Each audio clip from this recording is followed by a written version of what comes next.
Naitwa Dr. Rebecca Mokeha Mokami, ni daktari bingwa wa magonjwa ya wanawake na uzazi kutoka Hospitali ya Rufaa ya Kanda ya Mbeya.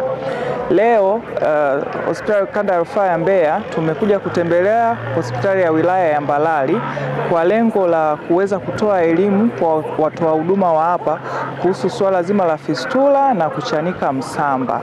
Tunapenda kuwaelimisha umma na watoa huduma wote kwamba huduma za upasuaji za wagonjwa wa fistula na kuchanika msamba zinafanyika bure katika Hospitali ya Rufaa ya Kanda ya Mbeya, na tunaweza kutoa matibabu haya bure kwa kushirikiana na wadau wa afya wa Fistula Foundation ambao wanaweza kulipia matibabu ya wagonjwa hawa wote, lakini pia ukiacha kulipia matibabu wanalipia nauli, wanalipia na malazi au hela ya chakula siku zote hao wagonjwa watakapokuwa wamelazwa katika Hospitali ya Kanda ya Rufaa ya Mbeya.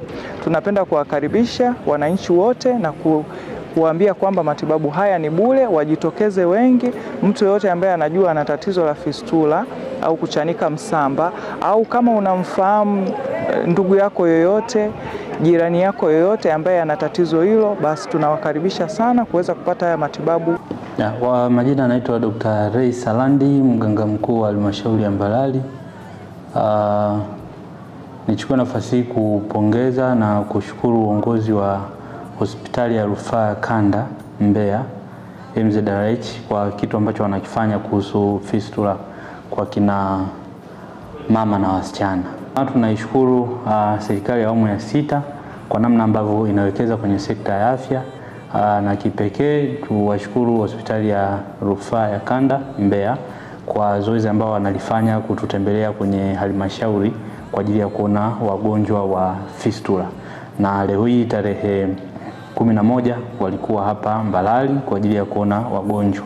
Na nitoe wito kwa yote mwenye dalili za fistula lakini na kuchanika msamba, basi waweze kufika hospitali ya wilaya, tutawaona, na wale ambao tutaona wanahitaji msaada zaidi, basi tutawapeleka Rufaa Mbeya ili wakapate huduma.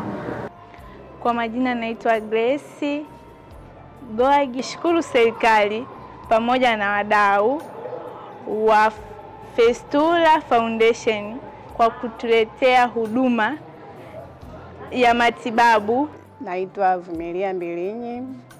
Nashukuru serikali Fistula Foundation kwa kutuletea matibabu hapa wilaya ya Mbalali. Kwa kweli naipongeza sana, kwa sisi wanawake tunapata shida sana. Tunashindwa kuweza kufuata huduma. Tunapata huduma